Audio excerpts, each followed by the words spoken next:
Assalamualaikum everyone, welcome back to Alima's mini vlogs. இன்னைக்கு ஒரு vlog தான் பார்க்க போகிறீங்க. So recipes and day in my life outing vlog.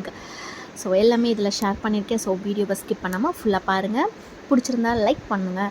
First எங்கே இருக்கேன்னு பார்த்தீங்கன்னா அம்மா வீட்டில் தான் இருக்கேன். ஏன்னா இது சண்டே மார்னிங் சாட்டர்டே நைட்டே அம்மா வீட்டுக்கு வந்துடுவேன். ஸோ தூங்கி எழுந்திரிச்சிட்டு காலையில் ஒரு ரெஸ்ட் எடுத்துகிட்டு லேட்டாக தான் எழுந்திரிச்சோம். ஸோ சண்டே இல்லையா, ஸோ அதனால் இப்போது லன்ச் வந்து சீக்கிரமாக குக் பண்ணிகிட்ருக்கோம். ஏன்னா வெளியில் போகலான்னு சொல்லிட்டு ஒரு பிளான் பண்ணியாச்சு. ப்ளூ ஃப்ளாக் பீச் போயிட்டு கோவளம் வரைக்கும் ஒரு ட்ரைவ் போகலாம் அப்படின்னு சொல்லிட்டு. ஸோ குக்கிங்லாம் முடிச்சுட்டு நம்ம வந்து சாப்பிட்டுட்டு போகலாம் அப்படின்னு சொல்லிட்டு தான் இருந்தோம். சரி இல்லை ஓகே, சாப்பாடெல்லாம் பேக் பண்ணிவிட்டு அங்கே போய் சாப்பிட்லாம் அப்படின்னு சொல்லிட்டு ஒரு பிளான் வந்து பண்ணியிருந்தோம். ஸோ அதுக்காக வந்து சீக்கிரமாக குக் பண்ணணும். ஸோ அதுக்காக சீக்கிரமாக கிச்சனுக்கு போயிட்டு குக் பண்ண ஸ்டார்ட் பண்ணியாச்சு. பிரேக்ஃபாஸ்ட் முடிச்ச கையோட. ஸோ நான் வெஜிடபிள்ஸ் அப்புறம் சிக்கன் மேரினேஷன்ஸ்லாம் பண்ணியிருந்தேன். இன்றைக்கி வந்து சிக்கன் கறி அப்புறம் வந்து பார்த்திங்கன்னா பகாரியா ரைஸ். அம்மா வந்து பகாரியா ரைஸ் செஞ்சுருக்காங்க. ஸோ ரெசிபி உங்ககிட்ட ஷேர் பண்ணணும்னு நினச்சேன். ஃபஸ்ட்டு ஒரு பெரிய போட் எடுத்துக்கோங்க. அதில் வந்து நல்லெண்ணெய், ரீஃபண்ட் ஆயில், கொஞ்சமாக தேங்காய் எண்ணெய் விட்டுட்டு நல்லா வந்து வெங்காயத்தை ஃபைனாக சாப் பண்ணி ஆட் பண்ணிக்கோங்க. பிரிஞ்சி இலை, பட்டை, ஏலக்காய், கிராம்பு இந்த ஹோல் ஸ்பைசஸ் எல்லாமே ஆட் பண்ணிவிட்டு நம்ம வந்து வெங்காயத்தை ஆட் பண்ணி நல்லா வந்து மசிய விட்டுறலாம். ஸோ இது வந்து ரொம்ப ஈஸியான ஒரு ரெசிபி தான். டக்குன்னு வந்து சிக்கன் கறி, நாங்கள் மட்டன் கறி செய்யும் போதெல்லாம் இந்த பகாரியா ரைஸ் லைட்டாக தாளித்து இந்த மாதிரி செய்வோம். இதில் வந்து நெய்லாம் ஆட் பண்ண மாட்டோம். நெய் சோறு வேறு, பகாரியா ரைஸ் வேறு. இதில் வந்து தேங்காய் எண்ணெய், நல்லெண்ணெய், ரீஃபண்ட் ஆயில், எப்போவுமே எந்த ரைஸ் செஞ்சாலுமே இந்த 3 டைப்ஸ் ஆஃப் ஆயில் வந்து ஆட் பண்ணுவோம். ஏன்னா அதோட டேஸ்ட் வந்து ஃப்ளேவர் நல்லாயிருக்கும். ஸோ கண்டிப்பாக நீங்களும் அந்த மாதிரி ட்ரை பண்ணுங்கள். இப்போ இது நல்லா மசிஞ்ச உடனே நம்ம அடுத்து வந்து ஜிஞ்சர் கார்லிக் பேஸ்ட் வந்து இதில் ஆட் பண்ண போகிறோம். ரொம்ப இது வந்து ஆட் பண்ணக்கூடாது, ஸ்மெல் வரும். ஸோ லைட்டாக வந்து நம்ம ஒரு 1/2 டேபிள் ஸ்பூன் வந்து ஆட் பண்ணால் போதும். ஸோ நான் வந்து பார்த்திங்கன்னா ஒரு கிலோ பகாரியா ரைஸ் அளவுக்கு செய்கிறோம். அதுக்கேற்ற குவான்டிட்டியில் தான் எல்லாமே ஆட் பண்ணியிருக்கேன். ஸோ அந்தந்த குவான்டிட்டி கம்மியாகும்போது நீங்களும் அந்த வெஜிடபிள்ஸ், ஜிஞ்சர் கார்லிக் பேஸ்ட்லாம் கம்மி பண்ணிக்கோங்க. ஸோ இது அம்மா வந்து ஒரு பெரிய தக்காளியை வந்து நல்லா பொடிசாக கட் பண்ணிவிட்டு பச்சை மிளகா, அப்புறம் கொத்தமல்லி, புதினா ஒரு கை அளவுக்கு ஹேண்ட்ஃபுல்லாக எடுத்து இதில் போட்டுட்டாங்க. ஸோ இப்போ இதை நல்லா வந்து கிண்டி விட்டுக்கோங்க. தக்காளி இதுக்கு வந்து மசியணும்னு அவசியம் இல்லை. எப்போவுமே நெய் சோறுலையும் நம்ம பகாரியா சோறுலையும் வந்து தக்காளியை ரொம்ப மசிஞ்சு அந்த பேஸ்ட் கன்சிஸ்டன்சிக்கெலாம் நம்ம எடுக்கக்கூடாது. லைட்டாக வதக்கி விட்டுட்டு கல் உப்பு போட்டுட்டு தண்ணி ஆட் பண்ணிவிட்டு இதை வந்து மூடி போட்டுற போகிறோம். ஸோ இப்போ கொஞ்சம் கொதி வந்து நம்மளுக்கு கொதி வர ஸ்டேஜ் இருக்குது பார்த்திங்களா, அந்த நுர வரும். ஸோ அந்த ஸ்டேஜில் அரிசி வந்து ஊற வச்ச அரிசியை நம்ம வந்து ஆட் பண்ணிக்கலாம். இதுக்கு வந்து பாஸ்மதி அரிசி யூஸ் பண்ணணும்னு இல்லை, நீங்கள் நார்மல் நம்ம சமையலுக்கு யூஸ் பண்ணுற அரிசியிலே நம்ம வந்து இந்த பகாரியா ரைஸ் செய்யலாம். ஸோ நல்லாயிருக்கும். ஸோ கண்டிப்பாக ட்ரை பண்ணி பாருங்கள். ஸோ இப்போ அரிசியை ஃபுல்லாக ஆட் பண்ணிவிட்டு நம்ம வந்து இதை நல்லா லைட்டாக கிளறி விட்டுட்டு நம்ம வந்து மூடி போட போகிறோம். இது வந்து இந்த ஸ்ட்ரெயிட்டாக நம்ம வடித்து கொட்டுற பிரியாணி மெத்தட் கிடையாது. இதை இப்படியே வந்து நம்ம செய்யலாம். ஸோ ஈஸியாக அதுக்கேற்ற மாதிரி தண்ணி அளவு வச்சுட்டு நம்ம வந்து குலையாமல் நம்ம எடுக்கணும். அவ்வளோதான் இதோட ஒரு ஸ்டெப்பு. ஸோ கவனமாக இது வந்து லைட்டாக கிண்டி விட்டுட்டு நம்ம மூடி போட்டு இதை நல்லா வந்து குக் பண்ண விட்டுறலாம். ஸோ அந்த டைமில் பார்த்திங்கன்னா சிக்கன்லாம் வந்து நல்லா அம்மா வாஷ் பண்ணிகிட்டு இருந்தாங்க. நான் மசாலாலாம் ரெடி பண்ணி வச்சிட்டேன். ஒரு சைட் வந்து சிக்கன் கிரேவி பண்ணி, அதாவது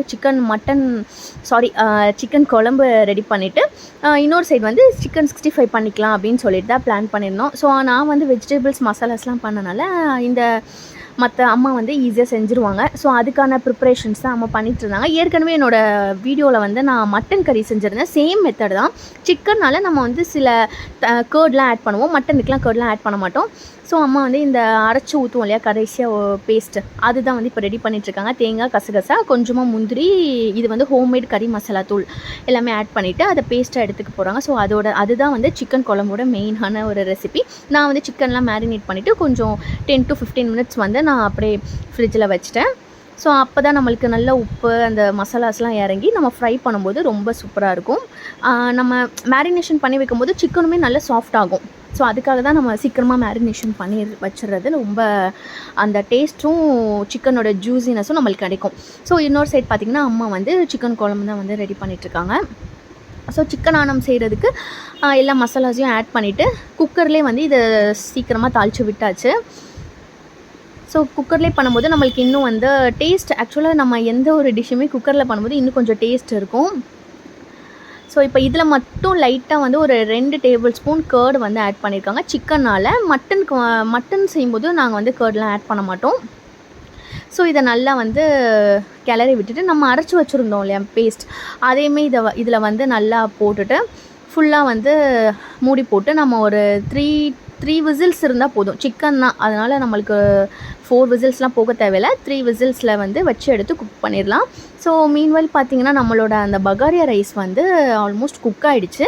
இப்போ இதை வந்து நம்ம லைட்டாக வந்து அடி பிடிச்சிருக்கான்னு செக் பண்ணிவிட்டு, தண்ணி இருக்கா கீழே நம்ம அதையும் செக் பண்ணிவிட்டு லைட்டாக கிளறி விட்டுட்டு தம்மில் வந்து போட்டுடணும். தம்மில் போடுறதுக்கு முன்னாடி ஒரு 2 டேபிள் ஸ்பூன் இந்த மாதிரி தேங்காய் எண்ணெயை விட்டுட்டு அதோட சேர்த்து நீங்கள் மூடி போட்டு தம் போட்டிங்கன்னா உங்களுக்கு வந்து அந்த ஒரு ஃப்ளேவர் வந்து உங்களுக்கு கிடைக்கும். ஸோ தேங்காய் எண்ணெய் போட்டு சமைக்கிறது வந்து ரைஸ் வந்து இன்னுமுமே வந்து ரொம்ப சூப்பராக இருக்கும். இந்த சிக்கன் குழம்பு, மட்டன் குழம்பு அதுக்கெலாம் வந்து இது ரொம்ப பெஸ்ட்டு காம்போவாக இருக்கும். ஸோ அவ்வளோதான், அம்மா தம் போட்டாச்சு. ஸோ ஒரு 5 to 10 மினிட்ஸ் வந்து லோ ஃப்ளேமில் இது அப்படியே தம்மில் இருக்கும். ஸோ இப்போ பார்த்தீங்கன்னா தம் முடிஞ்சு 10 மினிட்ஸ்க்கு அப்புறம் எடுத்தக்கப்புறம் நல்லா தண்ணியெல்லாம் ஃபுல்லாக வந்து இழுத்துட்டு நல்லா நம்மளுக்கு வந்து பகாரியா ரைஸ் சூப்பராக ரெடி ஆகிடுச்சு. ஸோ இப்போது சூப்பராக இருக்குது பார்த்தீங்களா. ஸோ அவ்வளோதான், நம்மளோட ரெசிபி வந்து முடிஞ்சிருச்சு. ஸோ நாங்கள் சொன்ன மாதிரி வந்து பேக் பண்ணலை, நாங்கள் ரொம்ப சீக்கிரமாக குயிக்காக பண்ணிட்டனால எங்கள் டேடி வந்து சாப்பிட்டுட்டே நம்ம போயிடலாம் அப்படின்னு சொல்லிட்டாங்க. ஸோ அதனால் நாங்கள் கடகடன்னு சாப்பிட்டுட்டு குயிக்காக வந்து ட்ரெஸ்அப் பண்ணிவிட்டு ரெடி ஆகிட்டோம். ஸோ நான் வந்து என் பையனை கூட்டிகிட்டு போனேன் இல்லையா, ஸோ அவனுக்கு தேவையான எல்லா ஐட்டம்ஸும் ஃபஸ்ட்டு பேக்கில் செக் பண்ணிடுவேன். டைப்பர், எக்ஸ்ட்ரா ட்ரெஸ் கவர், அப்புறம் எனக்கு தேவையான மெயினான என்னோடய கீ எப்போவுமே இருக்கும், வெட் வைப்ஸு, அப்புறம் வந்து தைலம். எனக்கு ரொம்ப அத்தியாவசியமானது இந்த தைலம் தான். கார் ட்ராவல் பண்ணும்போது எனக்கு கொஞ்சம் வந்து வாமிட்டிங் சென்சேஷன் இருக்கும். ஸோ அதனால் நான் எப்போவுமே தைலம் எடுத்துப்பேன், எங்கே போனாலுமே தைலம் எடுத்துப்பேன். ஸோ என் பையனுமே ரெடி பண்ணி விட்டாச்சு. அவருமே நல்லா சாப்பிட்டுட்டு சூப்பராக, அவருமே பீச்சுன்னு சொன்னனால அவருக்கு வந்து கேப்லாம் போட்டுட்டு ஓகே பீச்சுக்கு தானே போகிறோம் அப்படின்னு சொல்லிட்டு கண்ணாடியில் போட்டு செம்மையாக ரெடி ஆகிட்டார். ஸோ இப்போ அவ்வளோதான், நானுமே வந்து தேவையான பெட்ஷீட்ஸு அது எல்லாமே கொஞ்சம் எடுத்து வச்சிட்டேன். அவனுக்கு வந்து இன்னும் எக்ஸ்ட்ரா 2 ட்ரெஸ், சப்போஸ் அவன் தண்ணியில் நனைஞ்சிருவானுன்ற ஒரு இதுதான். ஸோ அதனால் ட்ரெஸ் சேஞ்ச் பண்ணுறதுக்கு 2 ட்ரெஸ்ஸு எக்ஸ்ட்ரா டவல்ஸ் அதெல்லாம் கொஞ்சம் எடுத்து வச்சாச்சு பேக்கில். ஸோ நானுமே வந்து பார்த்திங்கன்னா ரெடி ஆயாச்சு, அவ்வளோதான் முடிஞ்சிருச்சுங்க. ஸோ இப்போ எல்லோரும் வந்து கிளம்பிட்டோம். என் தம்பி வந்து ஏற்கனவே அவன் கார் எடுக்கிறதுக்காக போயிட்டான். ஸோ நான், மம்மி டாடி, அப்புறம் என் பையன், நாங்கள் 4 பேரும் கிளம்பியாச்சு. ஸோ கிளம்பிட்டு கீழே வந்து வெயிட் பண்ணிகிட்ருந்தோம் பார்க்கிங்கில்.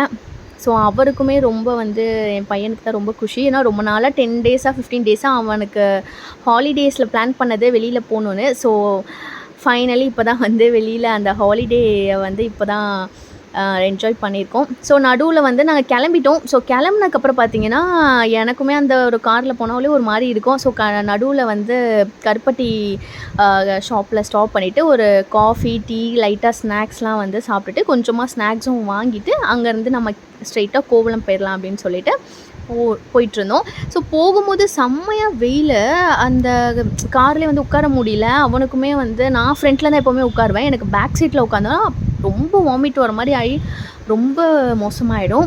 ஸோ அவனுக்குமே என்ன மாதிரி சேம் என்னோடய பேட்டர்ன் தான் அவனுக்குமே இருக்குது. அவனுக்குமே ஒத்துக்காது. ஸோ ஃபோன் எதுவுமே யூஸ் பண்ண முடியாது. ஸோ அந்த ப்ராப்ளம் எல்லாமே இருக்குது. அவனையுமே கொஞ்சம் அப்படி இப்படின்னு வச்சுட்டு நான் ரிலாக்ஸ் பண்ணிவிட்டு எப்படியோ சமாளித்து ஒரு வழியாக கோவளத்துலேருந்து அங்கே டேடி வந்து அந்த தர்காவுக்கு லைட்டாக போயிட்டு வருவாங்க. ஸோ தர்கா போயிட்டு நாங்கள் வந்து அப்படியே அங்கேருந்து கொஞ்சம் ஒரு 5 to 10 மினிட்ஸ் தான் ஸ்பெண்ட் பண்ணியிருப்போம். ஸோ அங்கேருந்து கிளம்பி ப்ளூ ஃப்ளாக் பீச்சுக்கு வந்து வந்துட்டோம். ஸோ பார்த்திங்கன்னா நாங்கள் பீச்சுக்கு வரும்போது கிளைமேட் டோட்டலாக வந்து மாறிடுச்சு. நாங்கள் என்னடா வெயிலாக இருக்கே, நம்ம தப்பாக இந்த டேயில் கிளம்பிட்டோமோன்னு தான் யோசித்து கிளம்பிட்டுருந்தோம்.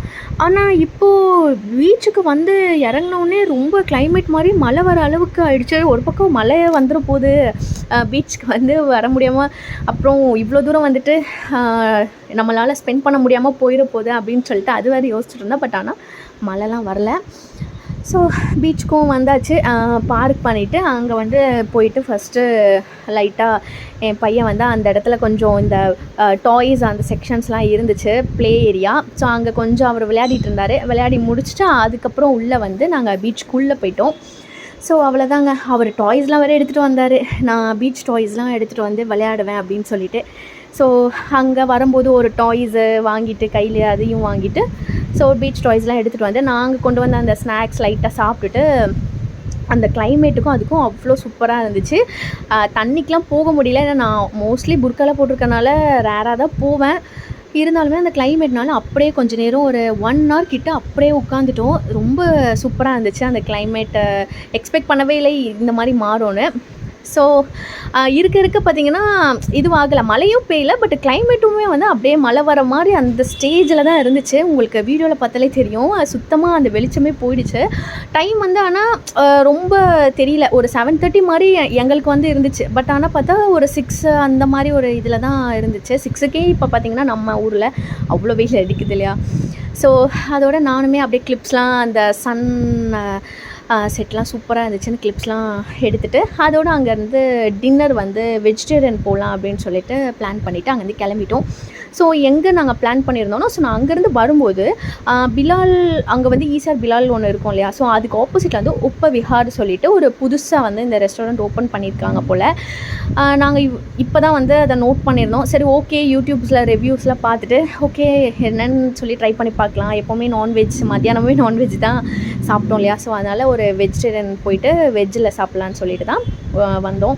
ஸோ ஃபஸ்ட்டு வந்தோடனே எங்கள் டாடி எப்போவுமே இட்லி அந்த மாதிரி தான் சாப்பிடுவாங்க. ஸோ அவங்க டயபெட்டிக் பேஷண்ட்னால அவங்க எங்களோட வந்து சேர்றது கஷ்டம். ஸோ நானும் என் தம்பி வந்து ஸ்டார்டர்ஸ் இந்த மாதிரி பண்ணும்போது சாட் வந்து அவன் ஒரு சாட் ஐட்டம் பாப்படி சாட் வாங்கினான்.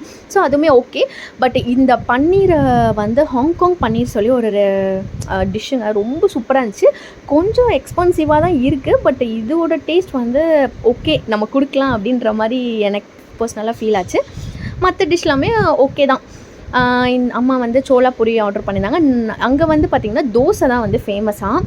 இவங்க வந்து கர்நாடகா ஹோட்டல் சம்திங் நினைக்கிறேன். அங்கே பெண்ணை தோசை, கீ தோசை இதெல்லாமே ஃபேமஸ். ஸோ அதெல்லாம் வாங்கி சாப்பிட்டுட்டு அங்கேருந்து பார்த்திங்கன்னா நாங்கள் கிளம்பிட்டோம். ஸோ இந்த விளாக் முடிஞ்சிருச்சு. இந்த விளாக் பிடிச்சிருந்தா லைக் பண்ணுங்கள், ஷேர் பண்ணுங்கள், மறக்காமல் சேனலுக்கு சப்ஸ்கிரைப் பண்ணுங்கள். தேங்க்ஸ் ஃபார் வாட்சிங்.